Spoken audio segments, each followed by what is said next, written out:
Hey, this is Danny from Scare Talk. Before we get into all the horror greatness, I gotta let you know about Anchor. Anchor is the host site that we use to record our podcast. Anchor will upload your podcast to Apple and Spotify and many other listening platforms. Anchor is completely free, and you can download the app or go to the website, anchor.fm, and you can record straight on there. There's also some cool editing tools that you can use. Did I mention that it's free? Yeah, so if you want to make a podcast, Anchor is the way to go. Go check it out. Now, for the spooky stuff.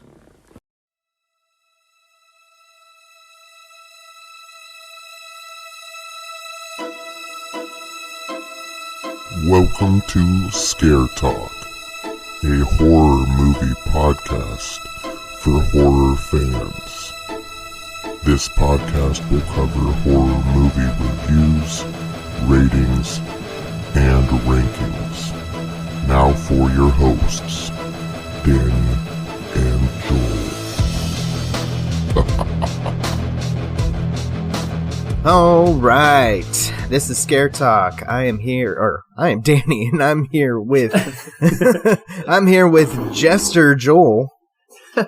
Hey guys, what's up? Joel is a jester today because we're going to talk to my favorite clown. We've got Art the Clown on the line here. David Howard Thornton. How's it going? Hey, doing pretty well. How are y'all doing? Doing good. Yeah, doing well. Yeah. So I am super excited to be able to talk with Art himself. I'm a big fan of the Terrifier film. We haven't officially reviewed that one yet. How dare you? I know. We've mentioned it numerous times, but have not reviewed it yet. We were waiting for that second film to come out before reviewing the first one. Yeah. We've had our podcast for almost 2 years now, so we're waiting for that second film. Then we'll definitely dive into the first one. Oh, that'll be fun. Yeah. So I want to know, David Howard Thornton. Do you go by Dave, David? What do you go by? You can call me either. Okay. Dave, David works either way. I answer to both. Mr. Thornton? Yeah. that sounds weird to me. Oh, I'm like, oh, God, that makes me sound old. Like, I feel like a teacher again, because I used to be a teacher, so I'm like, oh, God, Mr. Thornton, no. Flashbacks to my old life. Art the Clown, the teacher. Yeah, there you go. Yeah. Oh, imagine that now. Oh, boy. Well, he doesn't talk, so that'd be hard. He just teaches human anatomy. There you go. Okay, so tell us about yourself. What are you up to? So give us some background on you.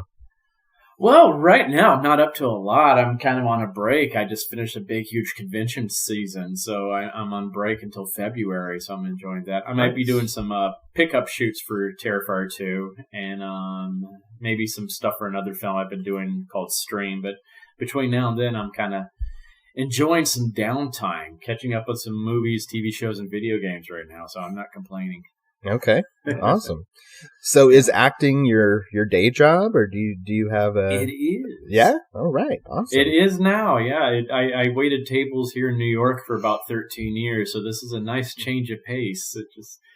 Terrifier kind of changed all that for me, so I'm very, very grateful. Awesome. Nice. Awesome. Yeah. You said you were a teacher? What did you teach? I taught elementary school. I have a degree in it. I was in my internship, and then I was like, I don't want to do this anymore. I want to be an actor. It's like I lost my mom the year before to cancer, so that kind of changed my whole perspective on life. And I was like, well, there's a lot more out there in the world I want to do instead of being, pigeonholed and, just, placed in a classroom for the rest of my life teaching. And, it's like, I want to go do some cool stuff. And I'm glad I did that now. Yeah. Well, I'm sorry to hear that about your mom. Yeah. Yeah, that's almost 20 years ago now. But, this is like, that was one of those catalyst, I guess you could say, for my life, though. It's just like as tragic as it was really something that started me on a new path in life. So it's like in a weird way, I'm kind of grateful for it. Yeah. It's just I always kind of wonder where my life would have been if she had survived instead. So it's just like, it's one of those things you figure out how to turn a really bad part of your life into something positive. Right. Yeah. Right. It's really funny to hear that you were a teacher. To think of Art the Clown as a teacher is terrifying. Oh, boy. Let's do long division class. Yeah, that's really funny. I gotta say, that we haven't seen you in person, just pictures, but seeing you, like the real you, I don't know what I envisioned Art the Clown looking like in real life, but I don't know if I envisioned you. So I'm really such funny. a geek. I'm just a tall, skinny geek, and like I don't look threatening at all. If you see me walk onto the street, so like, people are like, he's no. That's what I always think is funny when people are like, oh my god, you're so scary, and then they meet me in real life, and like that's just you. I'm like, yeah, that's me. I'm the clown. Yeah. Yeah, I mean, I don't know what people, what I would think he should look like, but Well, I definitely don't have the imposing frame of like C.J. Graham or Kane Hodder, So. Yeah. That's really funny. Okay, so did you do any acting that we might know before playing Art? I did. I toured for about 5 years with How the Grinch Stole Christmas the musical. So I was all over the United States between like 2010 and 2014. So if you saw the Grinch on tour, you probably saw me on stage. Okay, so you were the Grinch, I assume? I was his understudy. I was also Grandpa Who, though. So okay. So our Grinch was the amazingly talented Stephen Carl, who was Robbie Rotten from the show Lazy Town.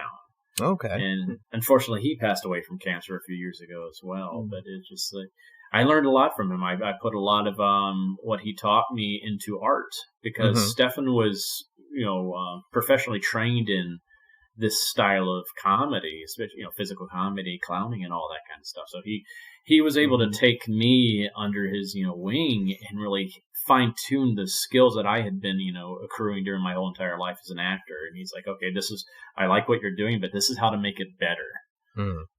And so I had a lot of those moments on set, like how Stefan approached the scene, and I'm like, okay, I know exactly what I'm going to do with Art here. Yeah.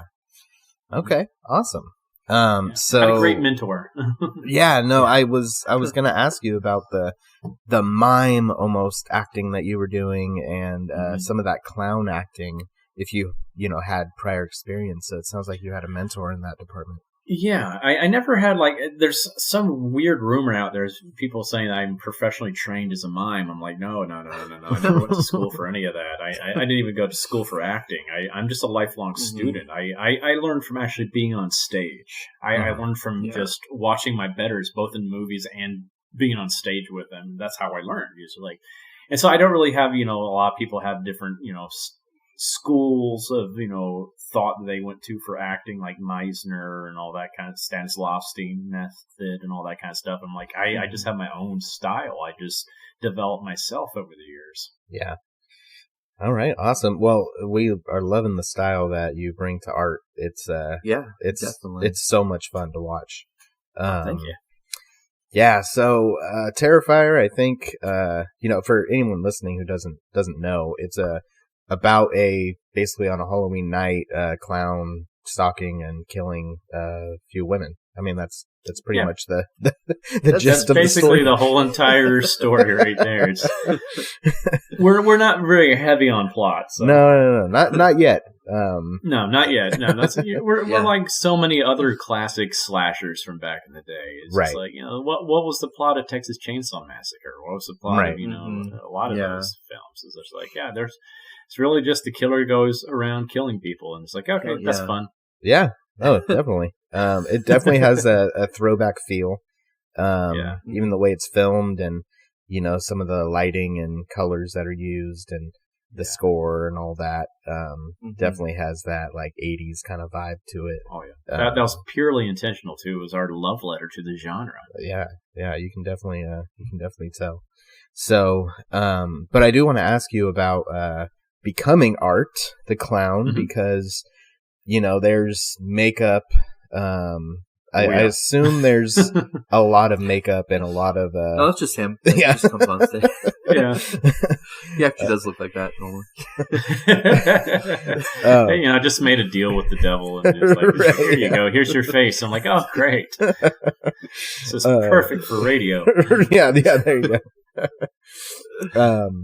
So what's that process like? Is that, you know, super brutal, or what's it like? It was at first, because we were, you know, discovering a lot of that ourselves. So it originally took about 4 hours to put my makeup on, but now we've gotten it down to about an hour and a half to 2 hours. Oh, okay. And it's just one big, huge prosthetic piece that's glued to my face. And what's saved us a lot of time is Damien's now painted the mask before putting it on me. That's what usually took a longer time to do that. So it's like he just adds the final touches with the black paint on there with the eye makeup and the eyebrows and the nose and the mouth.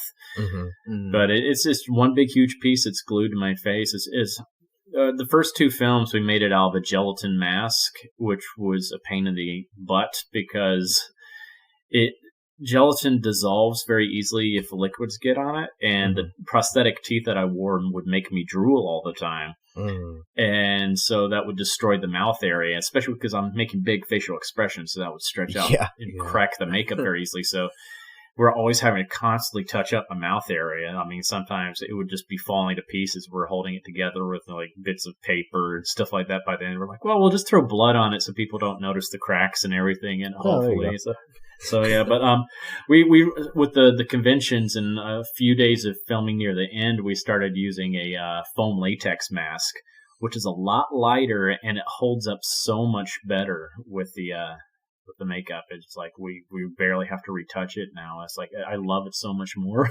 Yeah. So once you get that on, you're like stuck for the rest of the day, Hours. I assume. Yeah. I'm pretty much in that for the duration of the day. So I'm sometimes in it for 16 plus hours. Oh my gosh. Wow. Yeah, it kind of kills the skin after a while. I felt like I was going through puberty again because I started breaking out and pimples and stuff. I'm like, oh God, I'm hitting. Oh, not this part of my life again. No. But yeah, it's those things you deal with though. It's worth it though, because I'm like the makeup looks fantastic, and I don't think the character would be nearly as effective without that look. No, yeah, absolutely.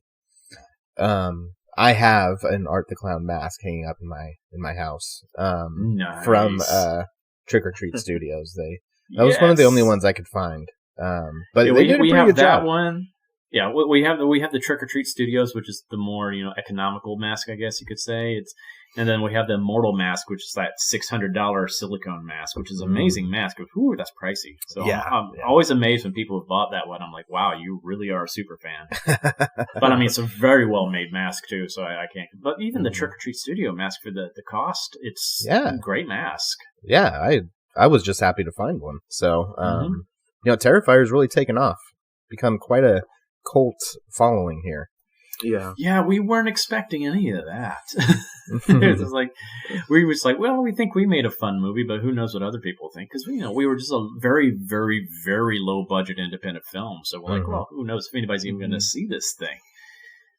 So it's like now we just this past week we got mentioned on Dragula on T. I was like, holy crap, wow, that's pretty cool. Yeah.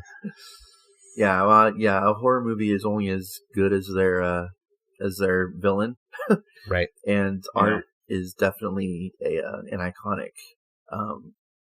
villain. He's definitely up there with the greats, in my opinion. As far as not speaking, for a character that doesn't talk, you say everything. Like your expressions are just they're. The first time I watched the movie, I couldn't keep my eyes off of you when you're on screen because you're so unpredictable and what you were thinking and everything. And it's just, you're definitely, Art the Clown is definitely an iconic horror character for sure. Yeah, I remember my stepson. He was probably 12 at the time. Yeah, I think he was 12. He had seen, like, you know, it was on Netflix at the time, and he had seen, you know, the cover, and then he showed me the trailer, and I was like, oh my gosh, this looks really brutal and like kind of cool. But you know, he's 12. I was like, I don't know if I want you to watch it right now. You're a little young.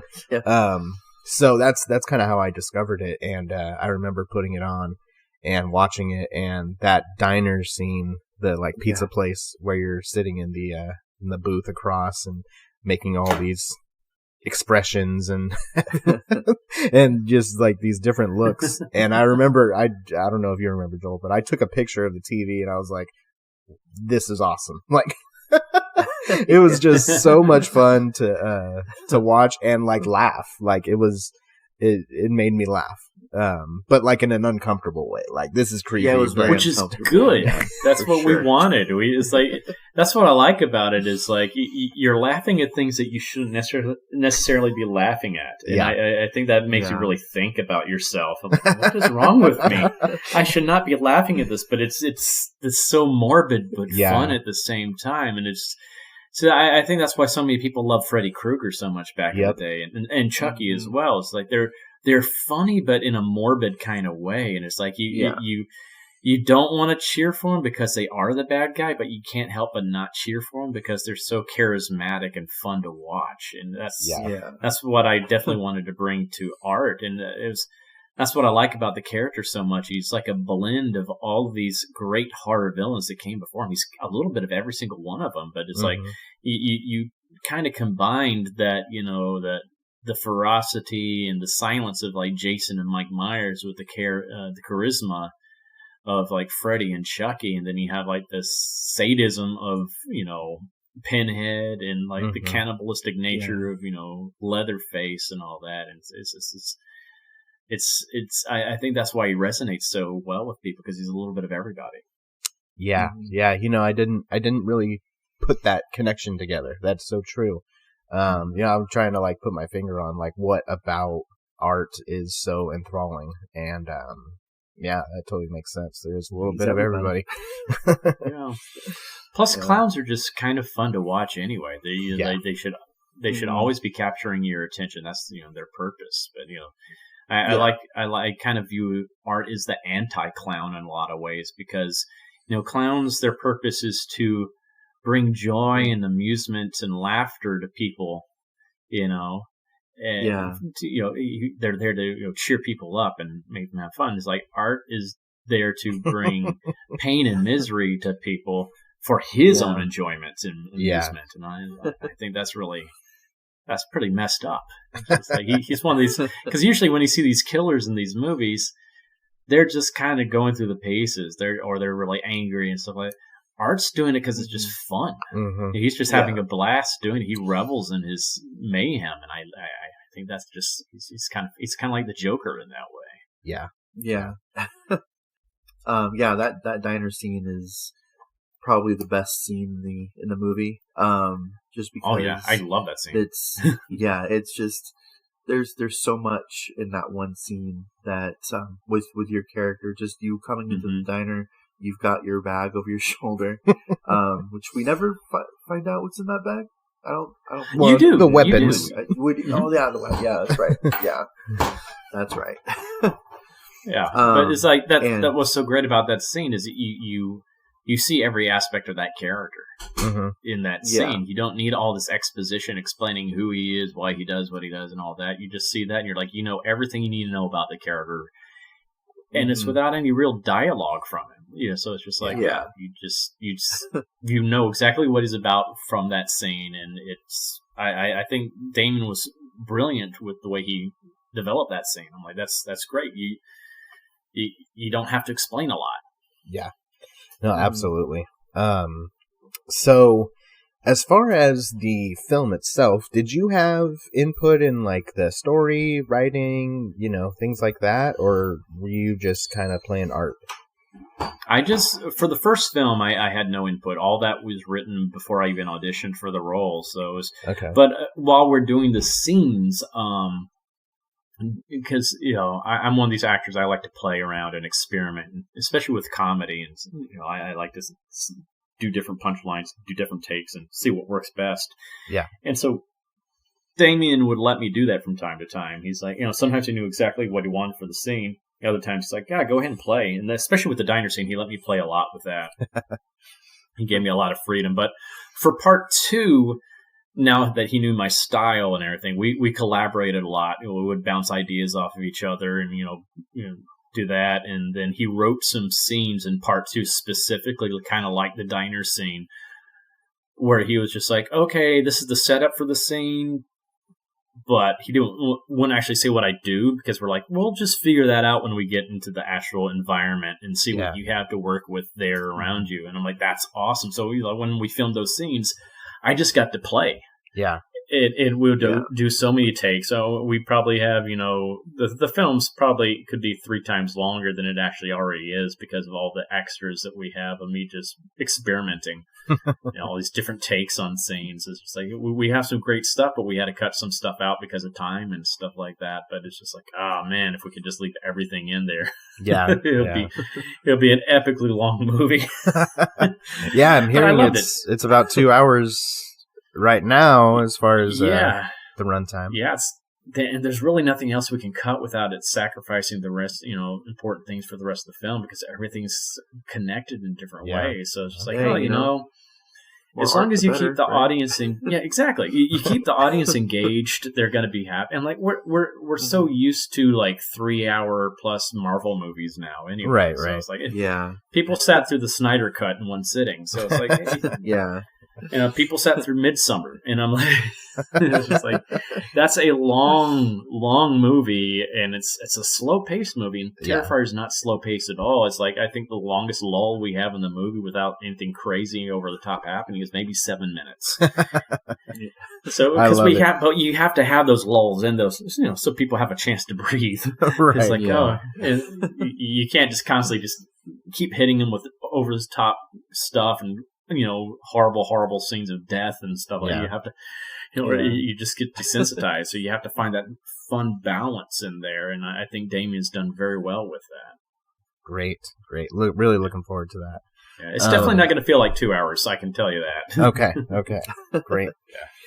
So in the first film, you do a lot of funny stuff. So there's, you get hit or something, and then you're acting as if you're screaming, but you're not. Mm-hmm. There's times when you're acting as if you're laughing and, pointing, and, you have a little tricycle or a little bike that you ride around on. And oh God, that bicycle. That thing was so much fun.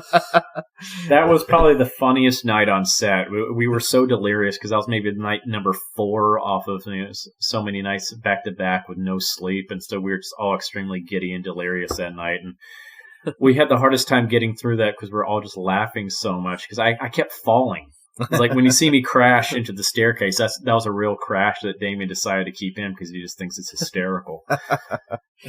It just makes art more real and relatable too, because he's not a perfect guy, so he messes up at times. So it's like, oh, great, he crashed into this thing. He's like, uh-oh. It was so much fun. Oh my God. And that's the stuff I love, is those little moments like that. Yeah, that's what I love too about art. Obviously the creepiness and the look and everything, but then the fun that is thrown in there. It's also so just sadistic. One of those. It's so sadistic and random, because here he's in the middle of just chasing his victim. He had just been wearing someone's body parts over him. And he's like, he is so freaking confident and cocky because he's got that whole entire building locked down, all chained up and everything. So he knows Victoria's not going to escape from him. It's like, hey, I found this little bicycle. I'm going to fuck around and ride this thing.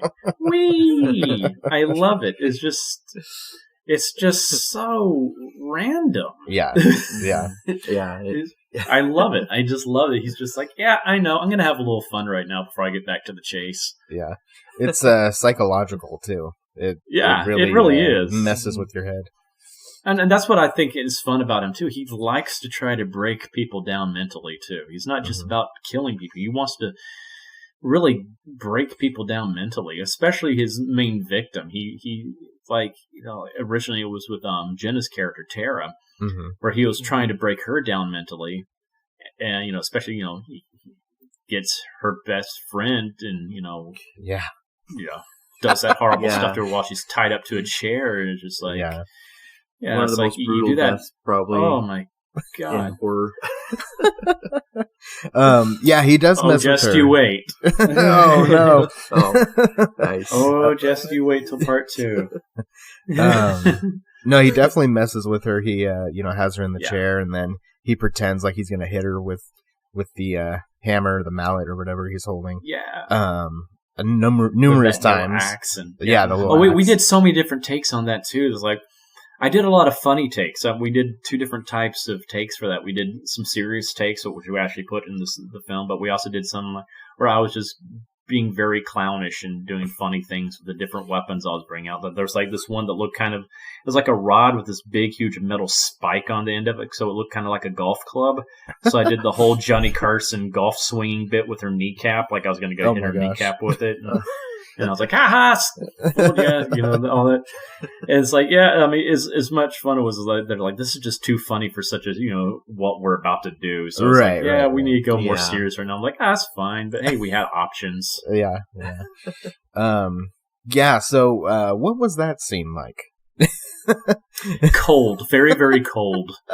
It's like, because we filmed all of Jenna's stuff first in New Jersey because she had to leave us to go film the Bye Bye Man.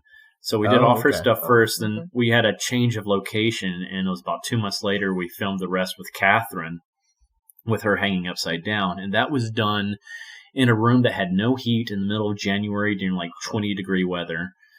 Oh wow. It was miserable. It was so miserable, especially for her. I mean, I was in full costume, and I was freezing, and she's upside down, naked, covered in this blood that makes it even colder, and that was just miserable. And it was just like, it's very dangerous what we're doing. We'd only have 30 seconds at a time to film with her because it's so dangerous to hang a person upside down for 45 seconds even. Yeah. Right. So we'd have to swing her up. So we had to do everything. It was very, very stressful. And so we did that, and we're glad to finally get that done. Then we filmed with the prosthetic that I actually got to cut through, and that was a lot more fun. That was no stress that night. It was just like, yay, I get to cut through this thing with an actual hacksaw and have fun. Yeah. So that was more fun. That was more fun. But all the stuff with Catherine, it's like everybody was just so worried about her safety and all that, and with her trying to keep her as comfortable as possible. And she was such a trooper for that scene too, because that was. I mean, for one, she's in a very vulnerable state in a room full of guys. Yeah. That's that's got to be a very type thing. And plus it was just miserable for her too. It was just like that's not very comfortable. And she actually got sick afterwards, and she had a lot of inner ear problems. Oh, even no. as safe I think it displaced her eardrum. Oh my gosh. Oh wow. Yeah. So she had to go to the doctor about it. It was like, oh god. But I mean. That's why I consider her to be the MVP of the first film. It's just like, wow, she went up and beyond for that. And it's because she knew what that kill scene was going to be. It's like a lot of people, other people were approached for the role as well. And a lot of people turned it down because they're like, I don't want to do that. Mm-hmm. That's a very risque scene. It's very, very out there. And Catherine people saw are going to it remember it, though. That's exactly. And that's what Catherine saw it as. She's like, this is going to be one of those scenes that people are going to remember. This is going to be an iconic scene. I want to be part of this. I want to be part of history here. And she just knocked it out of the park. Went all out on it. No complaints. Just total champ with that scene. It's like I tip of my tiny hat to her. Yeah. Yeah, that scene is brutal. And wow, yeah, you watch the movie and you don't really take into consideration all the risk involved there with I didn't even think of her hanging upside down for long periods of time. I can't do that. Like that would that'd be a deal breaker for me. Oh yeah. Now do that naked. No. Yeah, no, thank you. Yeah, lots of props to her for that. Yeah. And I was surprised watching it that Tara dies so quickly. I was thinking she was going to be the final girl throughout the movie. Yeah. We pulled a Psycho. Yeah. I was just about to say you kind of pull like a Psycho thing there, where you're following one character for like half the movie, and then that character dies. Oh, okay. Oh, well, yeah. Who are we following now? Yeah, everybody thought she was like going to be like the Sidney Prescott of the film. Mm-hmm. Yeah. Yeah, so that was pulled the rug from under us. That was cool. Yeah. Oh, yeah. We knew that was going to get a lot of hate from people because people love the character too because she's such a strong character. And yeah, I did like her. Oh my God, you just killed her. But that's why I feel Art killed her off 5 times. Yeah. Art finally got done with her. He's just like, I'm not going to mentally break you. You're too strong mentally. I can't break you. Yeah. I'm done. You're no fun anymore. Bye-bye. You might beat me, so get out of here. Like, bye. Yeah, it shoots her so many times in the face. Oh, it's just I love that. I love that too because it's like he runs out of bullets, and that's where he's so human in that scene where he's just like he gets so frustrated. It's like son of a. Yeah, it does get upset. Stay there. I'll be back. It's just, I love it. I love it. And I think that's why people like the character Art too. He's fallible. Mm-hmm. He has those moments. He's relatable in that way. It's just like he can. He's human in that sense. Yeah. Yeah. So there's this homeless lady in the movie. Mm-hmm. I'm a little confused as to what her role is. Is she just there for, a side character, or is there going to be something about her in the second movie that we're wondering about? I wouldn't necessarily say about the second movie. There might, this is the character I keep talking to Damien about. I'm like, I want to flesh this character out more. Yeah. Than, because I feel like there's an interesting dynamic between the two of them. Yeah, Like, absolutely. I kind of feel that she knows Art in a way. Yeah, that's kind of the vibe I was getting. That they have some sort of history. Yeah, that's what I feel, and I would love to see us explore that. But that's all up to Damien. I have some fun ideas for it, and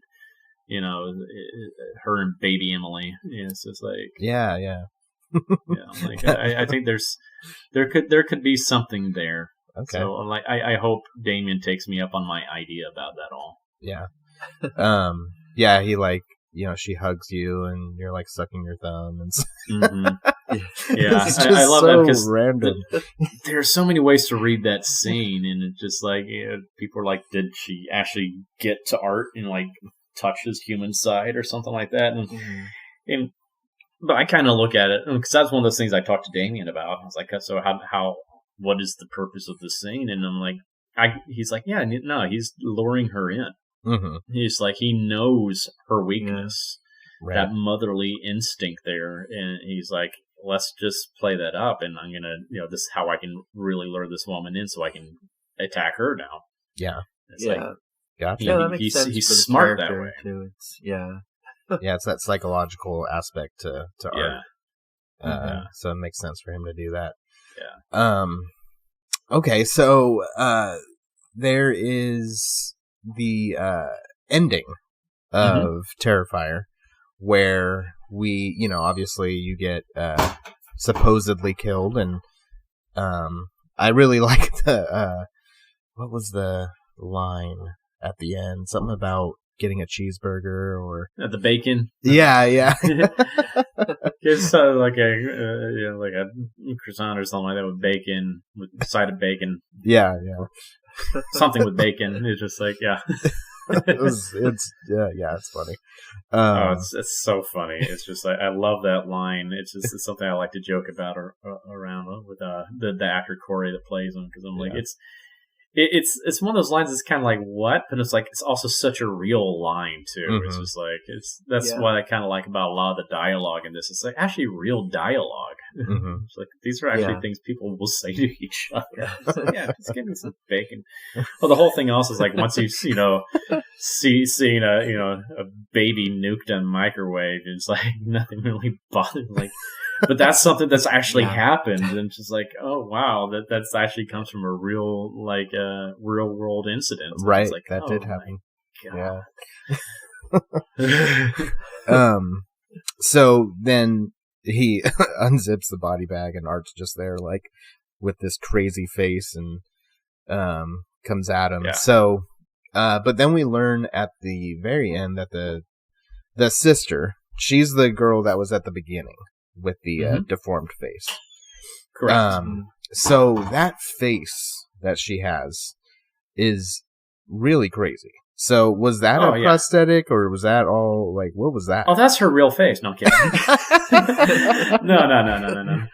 Yeah, that's definitely prosthetic. That's Okay. Yeah. It's like poor Samantha, because like the days she filmed all that, she was so sick too. She had like flu or something like that, so she's like sweating profusely and just. Oh man. And she can't see when she's wearing that either, so it's just like, oh my god, how miserable. Yeah, that's what I was wondering. Oh god, but. She was so. I think it added to her madness in that scene too, when she just starts cackling crazy. Like I think she was just so out of it anyway. So it's like, oh, that just added to her. Yeah, there you go. Yeah. Sometimes those things work out for the best. Oh yeah, that's that's one of those things that a lot of people are confused about. They don't realize it's a wraparound. It's just like, this is the whole movie is basically a flashback to the previous year. Yeah. So yeah, this really takes place a year later than the events. And actually, that's really the real plot of the film too. It's kind of like the Killing Joke type of plot, where it's all about how the story of how some person, a perfectly normal, sane person, can have a really bad day, and it drives them to lunacy. Yeah. You just see Victoria's really bad day. Right. Yeah. Yeah. For our listeners, spoiler alerts, by the way. Yeah. Oh yeah, really spoilers. Clarify that. There's some of that. Yeah. Oops. No, it's good. Yeah. I mean, I imagine if they're gonna listen to the Art the Clown, They probably have episode, already seen this. Yeah. I would hope so. So this is about Ronald McDonald, right? Yeah. So what can you? I mean, you've told us some, but what can you tell us about the next film, Terrifier 2? Oh boy, I think we basically took the first film and dialed it up to 11. It's just everything's bigger. And we've improved on a lot of things too. It's just I was just with Damien for lunch today, and we're talking to the guys doing the color correction for the film and comparing the two films, and he's like, "Oh, everything's just totally different in this one. So everything's like been improved." And that's something Damien intentionally did, especially with the storyline and the characters in this. He really, because that's one thing he's always kind of felt bad about in the first film, is like he really didn't flesh out Victoria as much as he wanted to. Mm-hmm. It's like you got more fleshed out, version of Terror than he did Victoria, when Victoria was actually the final girl. Mm-hmm. Yeah. And so he wanted, with this final girl that we have in part 2, Sienna, this is a character he's wanted to bring to life since before he even came up with the art. It's a character he's had in his mind, and so he's finally doing that. And so I would say this film is both equally hers as it is Art's film. It's like, you're seeing the Batman to Art's Joker's story coming into fruition here, and so we're setting her up in a lot of ways with her and her family, and it's not like your perfect American family, which you usually see in these type of movies and stuff like that. There's a lot of drama there, and you see her become the hero that she's supposed to be in this film, and it's really cool. She's a badass character. I freaking love her. She's very Ellen Ripley, Sidney Prescott in a lot of ways. Cool. Yeah. So it's like, some little bit of Laurie Strode too, but it's just like she's a cool character, and I can't wait for people to see her. And we got some other characters in this. There's one character in particular we haven't even shown anybody yet. Oh. And I think this character's gonna freak people out, and I'm like, oh boy, there's gonna be a lot of questions about this character, because like we don't like to treat our audience like they're stupid either, so we don't like to just pound people in the head with exposition and explain everything. We like to people make their own inferences about things, and so we kind of do this a lot with this character. So I know there are going to be a lot of questions about this character, but I think people are going to enjoy this character a lot too, so I'm excited about that. And the kills, oh my god, the kills in this one. It's just, oh my God. It's like Damien went crazy with the kills. And in a lot of ways, because we took that as a challenge. We're like, okay, how are we going to top the hacksaw scene? It was like, well, we don't know if we'll actually be able to beat that in shock value because, that was a new type of kill for people. People are so used to these, sugar-coated, safe kills that you usually see in slashers for the past 20 years. And so, this was so in your face with the gore and all that. And it's like, but we took that as a challenge. And, boy. It's, in some ways, because, we were filming during the pandemic, and then the pandemic shut us down for a little bit. And we're so close. We had like 2 more kill scenes to do, especially like the big, huge kill scene that happens halfway through the film. We still hadn't filmed yet. We started filming it. And what we had already started film, we had one of our tech guys, crew guys, that was a huge horror fan, and he had excused himself from set one night because he was just getting nauseous. Wow. And that was just the start of the kill. And this is the original version we had it. And like, oh wow, we're on this. But like, we looked at the whole pandemic and we're like, okay, we have all this downtime. Damien's like, well, I'm not going to just sit here on my butt the whole entire time. I'm going to go back to the drawing board and really, flesh out these 2 kills that we have to film still. It's like, I have more time now to make all the prosthetics. So it's like, I'm just going to go back to the drawing board and make these even bigger. Wow. And so this kill that, both kills took us several days to film, but it was like the kill that starts the movie, because we want, you want to start it off with a bang. So that kills something else too. I mean, I think we would get an NC-17 rating just for that kill. But this kill that happens, about halfway through the movie, kind of like how the hacksaw scene was halfway through the movie. It's just like one of those type of kills. There's like, oh my God. It took us, it was originally supposed to take us just 2 days to film it, and it took us about a week to film this because it's just so prosthetic heavy. It's basically 5-6 minutes of Art just going to town on somebody. Oh my gosh. Wow. You're just going to sit there just like, dude, stop. Just stop, man. It's just, we've shown it to some people in the horror world, and like, one person that does a lot of interviews at a lot of the conventions and stuff like that, and she started crying tears of happiness while she's watching this. She's like, "Oh my God, you guys have made something here that it's going to really resonate with people." It's like, this is so disturbing, but in a good way. It's like, this is wow, and the way it's edited too. It's Damien's done some great things where it's like you're not just being inundated with horrible stuff for 5 minutes. He gives you your chances to breathe, and you might laugh here and there. But it's so well done. We're so thrilled with this scene, and then basically everything from the movie from then on out is just batshit crazy. Anyway, it's like the last third of this film is just, it doesn't stop. Once it gets to this one location in the film, it just unrelenting.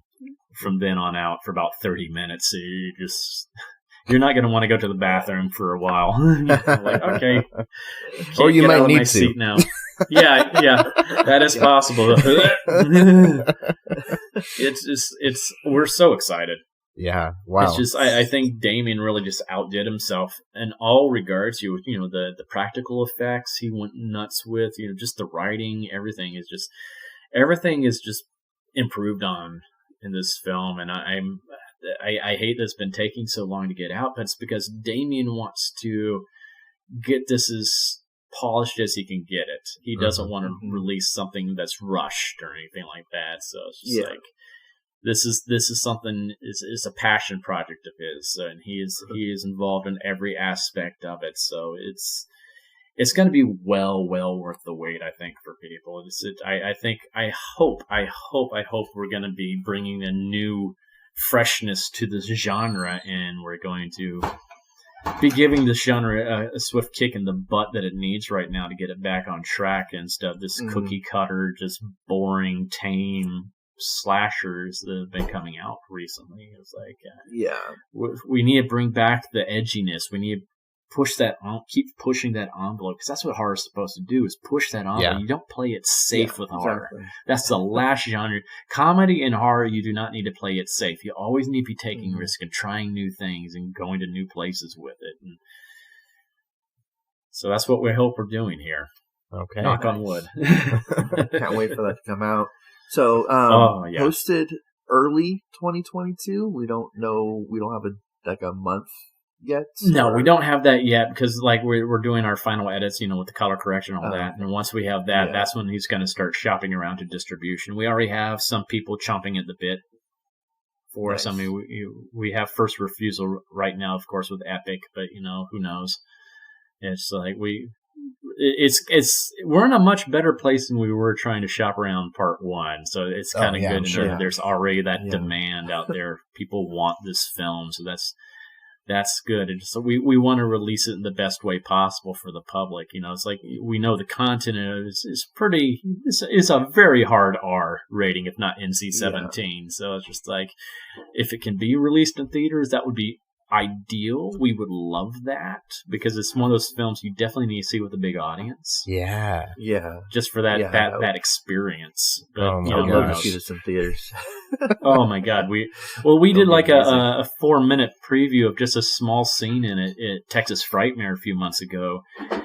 And that was just fantastic. It's like, that's why Damon and I were like, we have to put this in front of an audience, because just that scene, and there wasn't really anything big that happened in that scene, but people were screaming, people were laughing, people were, all the reactions were just there that you need for that type. It's like that shared experience that you have in a theater. That's with horror films that I always loved. And I'm like, this is why it needs to be seen with an audience. Yeah, absolutely. Even if it's, very limited or, something like that. I'm sure fans will travel to go see it in the theater. So we'll figure something out there. It's like, even if we have to do what like Kevin Smith did with the Jay and Silent Bob movie recently, where he did just the tour just around take the United States, city to city, do a road show. Yeah, hell, why not? That'd be really cool. Yeah. A little tour. Oh yeah. So, is this one taking place on Halloween as well? Yes. Okay. Yes. All right. Yeah. It takes place a year later after the events of the first film. So, really, when you're seeing all that stuff happening with Victoria, that with her in the TV studio, that happens the same day as this movie. Gotcha. Okay. Yeah. Okay, that makes sense. Yeah. All right. Yeah. So I was a little worried we were gonna have to wait all the way until October again. To see it, but hopefully we won't have to wait that long. And like I said, we want to release this thing as soon as possible. We're so tired of sitting here and sitting on it, because it's like we can't wait for people to see this. I can't wait to see it in its full capacity. It's just like, it's just exciting. It's just we just can't wait to release this beast on the public. Yeah, really looking forward to that. Yeah, people are gonna be like, Halloween Kills, what? Right? What was that? Yeah, exactly. Hold my beer, Michael. Yeah, and that one got a lot of reception for the kills. It was brutal. Oh, I know. I think that's people so funny. I'm like, you think that's brutal? oh, honey, child, please. Yeah, we'll see what Art has up his sleeve for this one. Mm-hmm. All right, cool. Well, really looking forward to that. Did you have anything else you wanted to let us know about, whether it be about Art or any other projects that you have coming on? Yeah, I've been working on another film with a lot of the Terrifier team called Stream. Okay. And it's not Scream, but Stream, like you stream something online. Yeah. And we have a lot of horror legends in this movie as well, from Jeffrey Combs, Dee Wallace, Danielle Harris, Tony Todd. Oh, wow. Terry Alexander, all these great horror legends in this film. And it's been awesome being on set with them. And just like, I almost feel like I don't deserve to be there. I'm like, you guys are my childhood. You have shaped my life. Yeah. And I get to share screen time with y'all. That's amazing. So it's just like, it's going to be a fun film. And it's something we're hoping is going to be a trilogy as well, at least. It's, definitely franchise material. We have a lot of fun ideas for this franchise. So we're almost wrapped on that as well. So they're just finishing up an Indiegogo campaign for it. Okay. because Awesome. they want to put an extra kill in there. Okay. So so they're trying to raise a little bit more for it, and they just recently announced they added Damon Maffei from Strangers to Pray at Night and Haunt and all those movies. So it's like he's got a fun little role in there now too. So I'm like, it's kind of like an Expendables horror film in a lot of ways, where it's like everybody pops in from here and there, and it's just nuts, and we all had so much fun filming together because we filmed in this hotel in Gettysburg earlier this year, and we just basically quarantined ourselves in this hotel for about a month and a half and made a movie, and it was kind of cool. We just all hung out together. We'd be done for the day, and then we're all just partying all night, and it's just like, this is nuts. Man, okay, that's exciting. So I just looked it up here on IMDb. I'm gonna read the synopsis, the plot that we have right now for it. Okay, so here it is. When Roy and Elaine Keenan realize their family is drifting apart, they decide that something needs to be done. Roy forces his work to take a back seat, and they seize the opportunity to recreate a vacation from their past. A peaceful stay in a quaint hotel is just what they need. However, that is not what is in store for them. With 4 deranged murderers patrolling the seemingly mundane halls, the odds are definitely not in the Keenan family's favor. Roy must fight for his life and those of his family as their simple weekend getaway truly turns into a vacation to die for. Wow. All right. That's quite a paragraph. Though. Yeah. IMDb really went for it. That sounds cool. Awesome. Yeah. I played one of the killers. So. Oh yeah. Kind of figured. Yeah. I'm guessing you're not a clown though, or are you going to be a clown? No. Oh, okay. No, I'm not a clown in this, but cool there's some similarities between him and Art, though. He's another silent character too, and he's got some not clownish antics, but he's very theatrical. Okay. So I had a lot of fun with this character as well.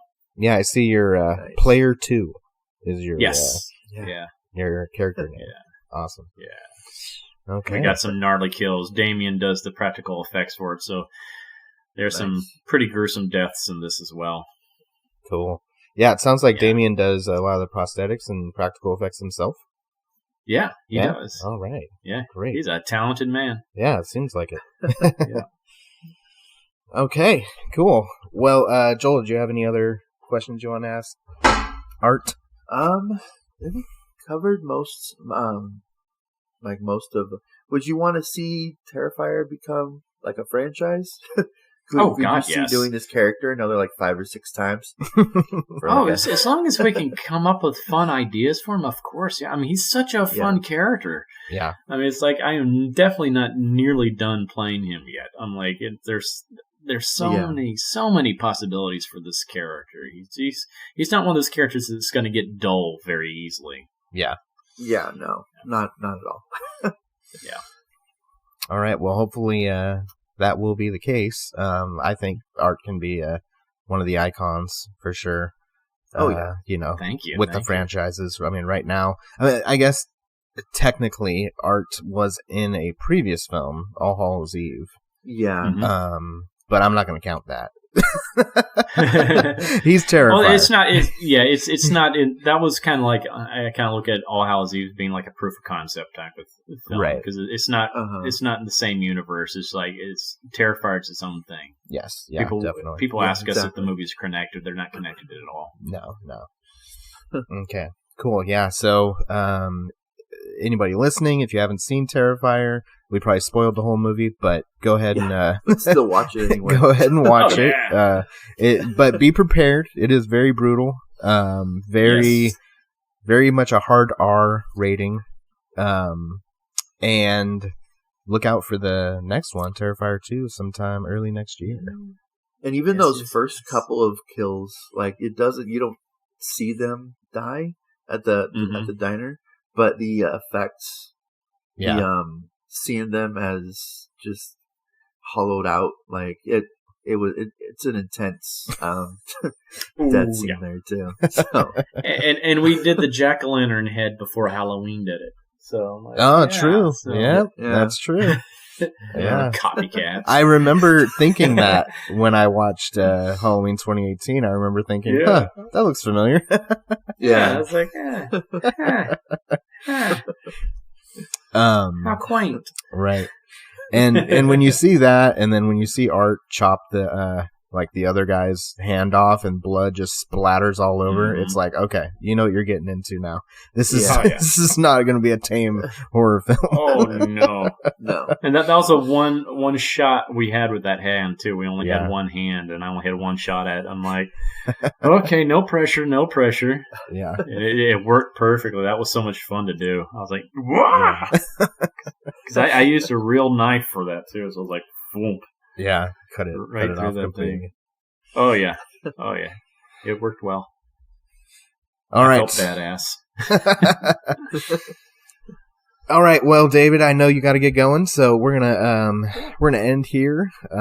We will catch up with you later, maybe once the film is out, and kind of get your input on how it came to be, or how it finalized. And, oh, there's gonna be so much to talk about. Yeah, I bet.